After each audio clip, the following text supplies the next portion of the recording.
Muchas gracias, señor presidente. Buenas tardes a todas y a todos. En efecto, como ya señaló nuestro presidente, a principios de 2023 se inició este proyecto titulado Un sistema de salud basado en valor en 2043, a 100 años de la fundación de la Secretaría de Salud, entonces Secretaría de Salubridad y Asistencia, y del Instituto Mexicano del Seguro Social, con la intención de pensar en mañana, empezando hoy. Los autores del proyecto fuimos el doctor Germán Fajardo, el maestro Javier Picó, que nos acompaña como invitado esta tarde, y el doctor Rafael Lozano, también miembro de esta academia y el que habla. Queremos agradecer formalmente el apoyo que recibimos de los 3 secretarios de salud que colaboraron en el proyecto: el doctor Rubén Galaviz, la doctora Martina Pérez Rendón, que nos acompañará hoy haciendo un comentario, y el doctor Fernando Petersen Aranguren, secretario de Salud de Jalisco. Y agradecemos también el financiamiento que otorgó la Fundación Gonzalo Río Arronte para el 4º componente del proyecto, que fueron los proyectos demostrativos. Los objetivos del proyecto fueron contribuir a arribar al 2043 con un sistema de salud basado en valor, realizar un análisis comparativo de referencia con otros países relevantes y proponer roles modelo hacia un sistema de salud basado en valor. Empiezo por describir los componentes del proyecto. Estos fueron los 5 componentes: los encuentros de diseño, el Congreso Internacional, encuentros de síntesis prospectiva, fortalecimiento de liderazgos y los proyectos demostrativos. Desglosaré varios de ellos esta tarde a manera de presentación del informe final. Debo señalar, sin embargo, que de los 5 componentes, en uno de ellos no pudimos realizar avances. Me refiero a los encuentros de síntesis prospectiva, que se encuentran justo en el centro de este esquema. No los pudimos realizar por 2 razones fundamentales. La primera, porque el financiamiento solicitado tardó más de un año en concretarse, desde el momento de la solicitud hasta que se recibió la última parte del financiamiento para los proyectos demostrativos. Mientras no tuvimos esta información, no podíamos avanzar en los encuentros de síntesis. Pero después, con ese retraso, ocurrieron las elecciones. El proyecto original era haber trabajado con los equipos de campaña de las 2 candidatas, de tal manera que los pudiéramos sumar precisamente a este análisis y síntesis prospectiva con base en toda la información que teníamos. Para el momento en el que ya pudimos concluir las etapas anteriores, por la razón que acabo de mencionar, ya había ocurrido la elección en este país, ya había un equipo prácticamente en funciones, ya en la etapa de transición por tomar posesión, y entendimos que en esos momentos quien ocupa estos cargos ya están enfocados en sus propios planes y ya no es fácil que puedan atender otras solicitudes de atención, lo cual nos ocurrió y lo entendemos perfectamente. Para quienes ocupan cargos de alto nivel en el gobierno federal, la cantidad de información que reciben, la cantidad de prioridades que tienen que definir, la cantidad de reuniones que tienen que atender, hace imposible que puedan ya dedicar tiempo para este tipo de discusiones como lo habíamos planeado con el tiempo originalmente previsto. Así es que esta etapa finalmente no se cumplió, está diferida. Continúo entonces con esta reflexión. Para ordenar todos los temas, era indispensable establecer un mapa estratégico. Siempre existe la necesidad de dar un orden, pero ahora con mayor razón. La cantidad de temas que hemos estado discutiendo en los últimos años en este país es enorme. Y es puntual y es dispersa. De tal manera que necesitábamos crear un marco estratégico que nos permitiera dar orden a todos los temas para poder entonces orientar las políticas públicas de una manera más racional y no a manera de disparos aislados a temas que pueden ser muy importantes, pero que si no se integran en una estrategia concreta, difícilmente pueden hacer avanzar un sistema en su conjunto. Así es que empezamos desde luego por definir el objetivo: un sistema de salud basado en valor. Como nuestro presidente ha dicho, Lo hemos definido como los mejores resultados clínicos y experiencia del paciente, más la mejor salud y calidad de vida de individuos y comunidades al menor costo per cápita, que es como se ha definido a partir de la triple meta propuesta por el Instituto de Mejora de Calidad de los Estados Unidos. De una manera resumida, como ya lo señaló también el presidente Fajardo, lo definimos como más vida, más sana para todos. Y empezamos entonces en este diagrama conductor a identificar qué se necesita para llegar ahí. No me voy a detener a explicarlo, simplemente iré avanzando como está en su construcción original. Por una parte es atención médica efectiva, definida a partir de accesible, oportuna, equitativa, efectiva, segura, eficiente, atención humana y resiliente, que a final de cuentas no es otra cosa más que calidad, un sistema de atención médica efectiva de calidad. Pero por otro lado, también es importante definir qué es lo que determina que la atención médica pueda ser efectiva. Tecnología, infraestructura, diseño organizacional, gerenciamiento y recursos humanos. Por otra parte, no basta para que un sistema otorgue atención de valor quedarse en la atención médica efectiva y planteamos salutogénesis. Salutogénesis definida como la capacidad de crear salud, y subrayo, crear salud en una comunidad que es antes incluso de la prevención y la promoción, va todavía en un sentido mucho más profundo. No se trata de prevenir para que no se enfermen, no se trata de promover para que no se enfermen, se trata de crear salud para que vivan sanos. De tal manera que es capacidad de crear salud en una comunidad y desarrollar su habilidad para hacer frente a situaciones adversas que los ponen en riesgo a partir de identificar y manejar los factores que determinan su salud y aprovechar los recursos sociales e individuales en un ecosistema específico. ¿Qué es lo que a su vez determina la salutogénesis? Obviamente determinantes sociales de la salud, pero entrando más en detalle, las características de la comunidad en la que se vive y la convivencia familiar que se tiene. Finalmente, los conductores de tercer orden, que a su vez determinan todo lo que sigue: financiamiento, información, marco jurídico e investigación jurídica. Es importante reconocer que si no se tiene clara esta secuencia, uno podría pensar que con un incremento en el financiamiento, de inmediato se logra un incremento en el valor del sistema. Ya sabemos que eso no ocurre así, porque ese financiamiento atraviesa de manera compleja a través de múltiples variables como la tecnología, la infraestructura, el diseño, etcétera, etcétera, etcétera. De tal manera que por eso era importante tener un marco que nos permitiera visualizar las variables de esta manera. Finalmente, como ya también lo señaló el presidente Fajardo, es indispensable tener valores explícitos y, por otra parte, propusimos enfocar en caras concretas y construimos una viñeta, como explicaré más adelante, la viñeta sobre las vidas de Eva y Esperanza. Las políticas públicas, por lo general, se enfocan y se definen y se proyectan en términos de números y palabras. Y quisimos insistir desde el principio en ponerle cara a esto y construimos la viñeta de Eva y Esperanza con sus familias para 2043, con la intención de que podamos pensar no solamente en números y en palabras, sino en personas. Vuelvo entonces a los componentes del proyecto. Me enfoco ahora en el fortalecimiento de liderazgos porque este fue un componente que se desarrolló desde la Universidad Panamericana a través de la Escuela de Medicina y su diplomado en alta dirección y liderazgo para médicos, en el que participaron los equipos directivos de 2 de los estados con los que trabajamos. De tal manera que ese no es un enfoque en este momento del proyecto que voy a sintetizar. Se llevó a cabo, se cumplió, y los proyectos que realizaron en el diplomado fueron justamente los proyectos que tenían que ver con la atención médica efectiva y la salutogénesis, como verán más adelante. Así es que el enfoque de este informe se centra en estos 3 componentes: los encuentros de diseño, el Congreso Internacional y los proyectos demostrativos, tanto en el tema de atención médica efectiva como en el tema de salutogénesis. Me refiero ahora a los encuentros de diseño.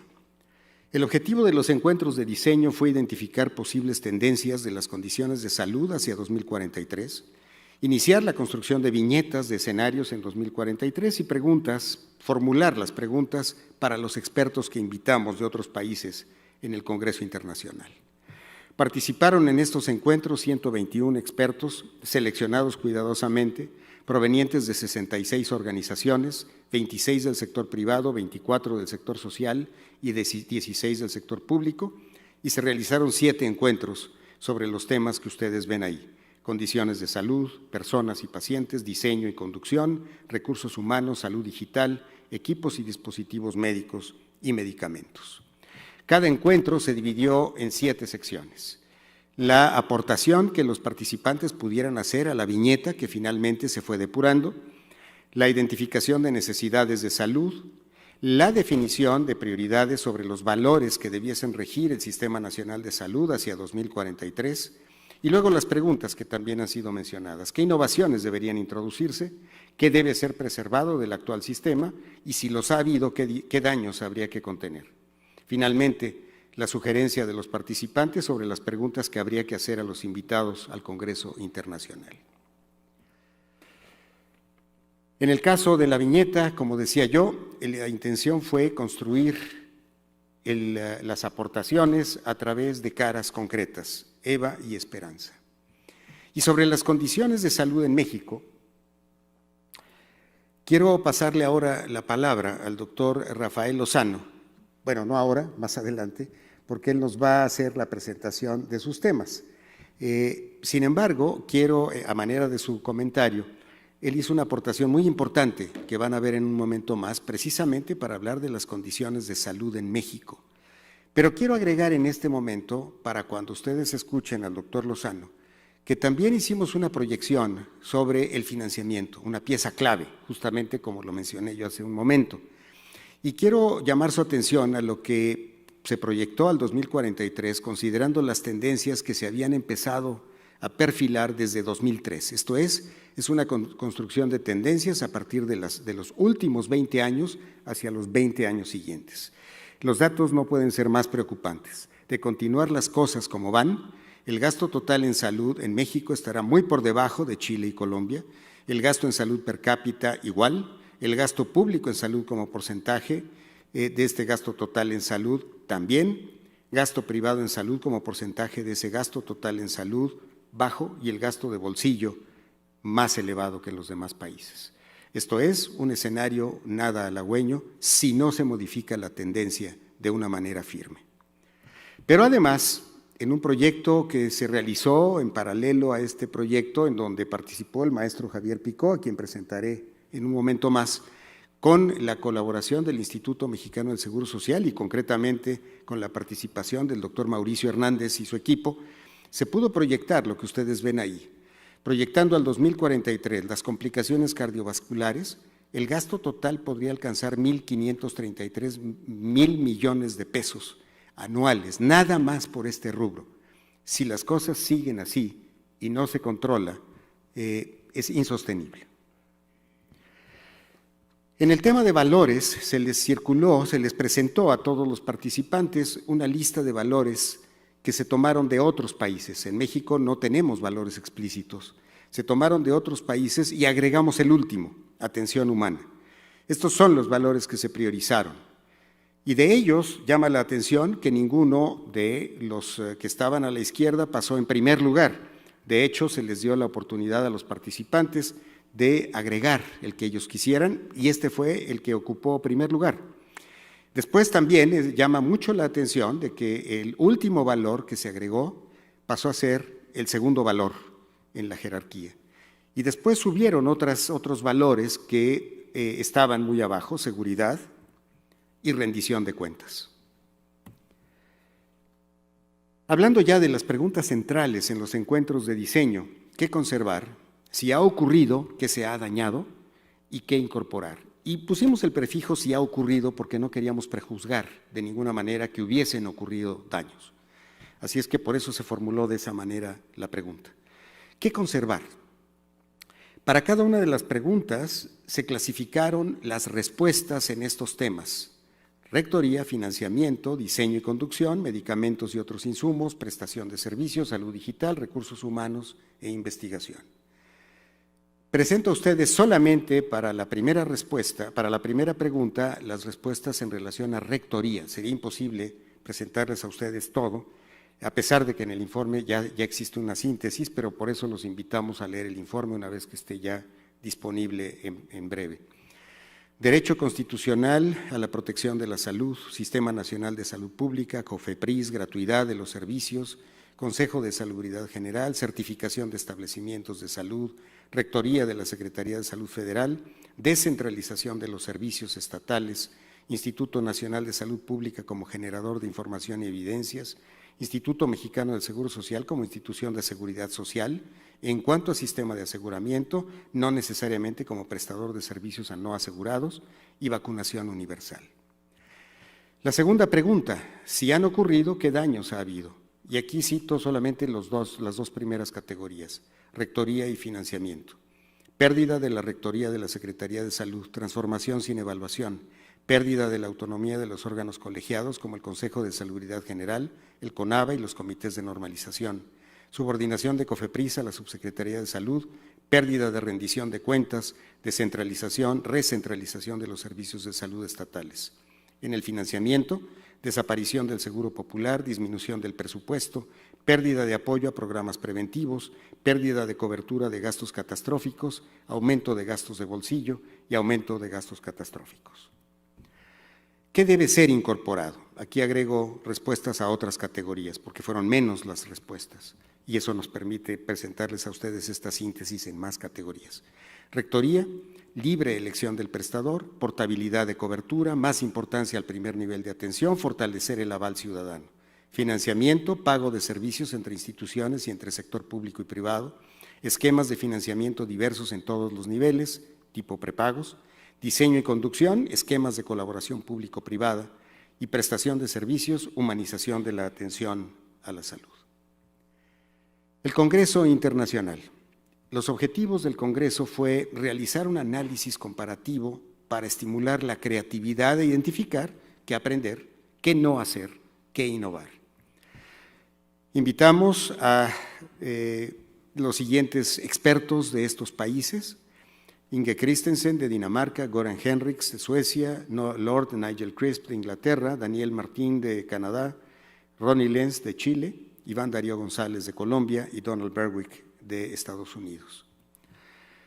Algunas de las preguntas que propusieron los participantes, los 122 participantes en los encuentros, y que se fueron reduciendo hasta llegar a un total de 20, de esas les presento solamente este ejemplo para que tengan una idea del tipo de preguntas que se les formularon, porque además el objetivo no era que vinieran a decirnos lo que ellos querían, sino lo que nosotros queríamos saber.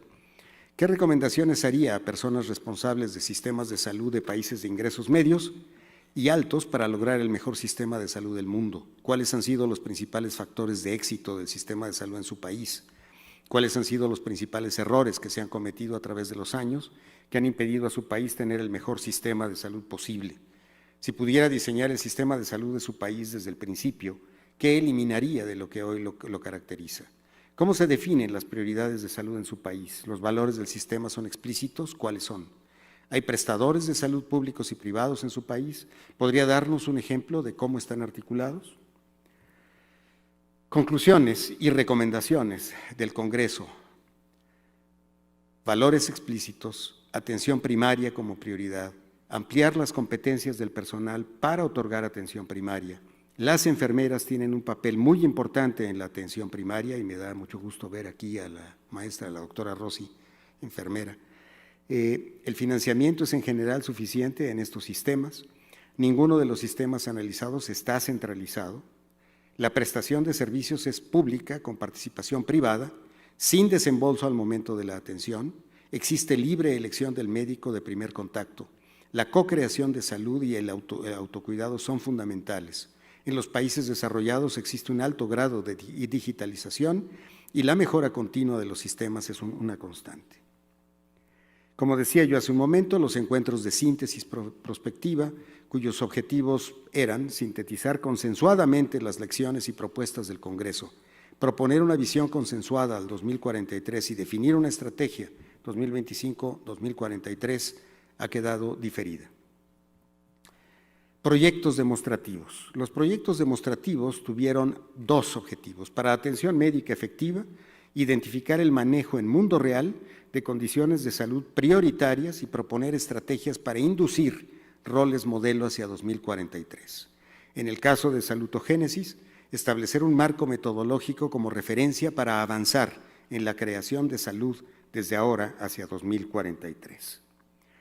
Estos proyectos se desarrollaron en 3 entidades federativas, como ya fue señalado, Aguascalientes, Jalisco y Querétaro, a través de sus redes de servicios que fueron seleccionados por el propio Estado para analizar las trayectorias de 3 condiciones de salud: diabetes, leucemia linfoblástica aguda en niños y cáncer de mama, tanto para atención médica efectiva como en salutogénesis. Quiero ahora ceder la palabra al maestro Javier Picó, quien fue el responsable del proyecto de atención médica efectiva en los estados, para que haga una síntesis y se den una idea del tipo de información que se obtuvo. Por favor, Javier.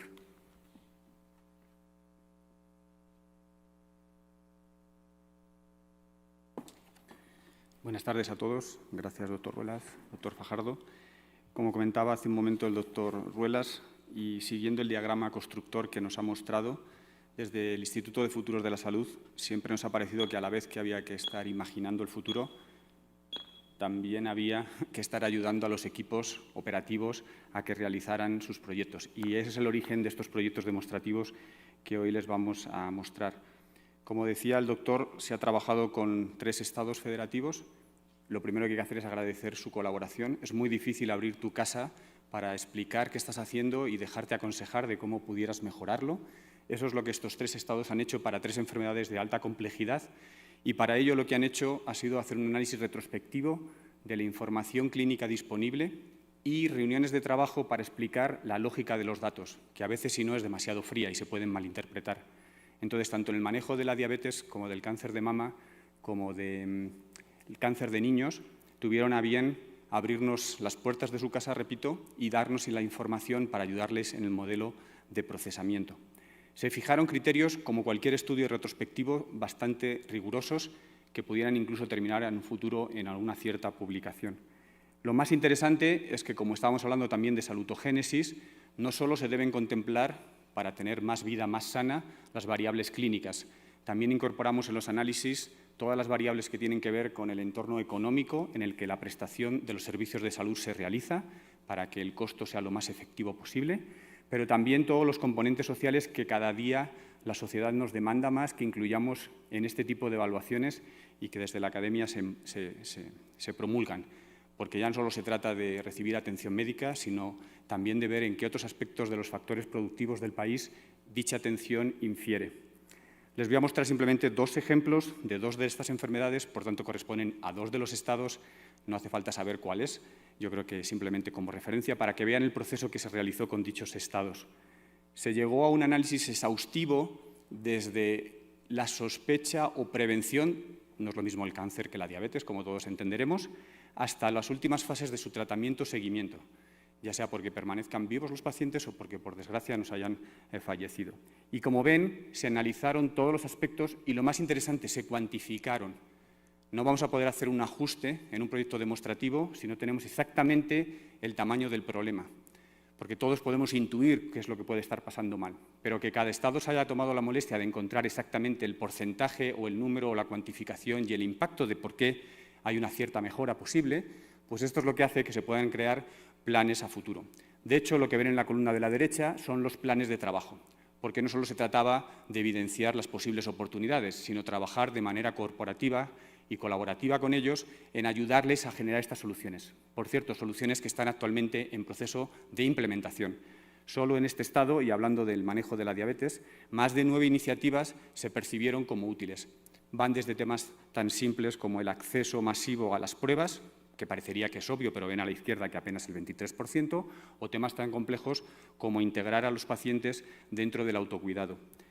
Para que vean un ejemplo de cómo estas soluciones se llevaron a cabo, esto es la solución 3, da igual el número en este momento, que habla de que en las enfermedades crónico-degenerativas o involucramos al paciente en el proceso de autocuidado cuando no está delante del médico, que ahí siempre nos portamos bien, pero el problema son los otros 365 días que tenemos que elegir qué comemos, cómo manejamos nuestro estrés, qué pasa con nuestras familias, etc., etc., etc. Bueno, pues en este caso este Estado está viendo la manera de poner en manos de la población herramientas de de salud digital que permita estar conectada con la ciudadanía, no solo cuando estamos delante del médico. Es un simple ejemplo que les quería mostrar. Y por último, y para terminar, en el caso totalmente diferente, cuando analizamos cáncer de niños, es evidente que es un modelo mucho más protocolizado, donde los tiempos oportunos para la detección, diagnóstico y referencia hacen la diferencia entre una posible sobrevida alargada o no. Y en este caso, entonces, todas las limitaciones que encontramos, dado el registro, dado el manejo de referencia, dado la oportunidad de tratamientos diana, si es que están disponibles para la característica tumoral que teníamos, todo esto, en este caso, dio lugar a 7 posibles intervenciones en las que una de las que más están colaborando ahora es en la creación de una clínica específica de cáncer para niños, porque tiene una psicología, porque tienen un entorno, porque incluso desde el punto de vista de barreras arquitectónicas requiere una atención especial. Son ejemplos de cómo trasladar, a la vez que imaginamos, también implementamos o accionamos, modificamos los sistemas de salud que estamos proyectando al 2043.